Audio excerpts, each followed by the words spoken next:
Hi, I'm Sarah from U Floral, and today let's chat about Snapdragons, which are these beautiful blooms right here.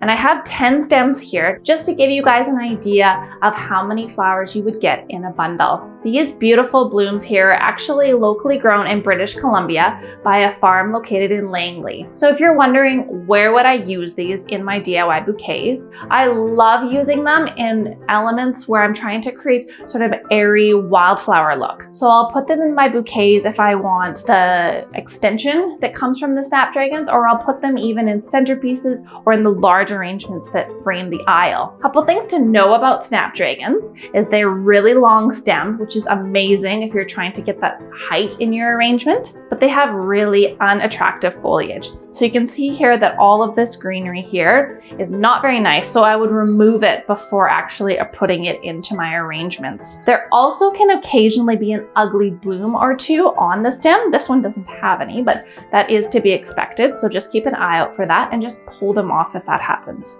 It's also part of their design that the top part of the Snapdragon doesn't have the blooms fully open, whereas the bottom is where the blooms are opened.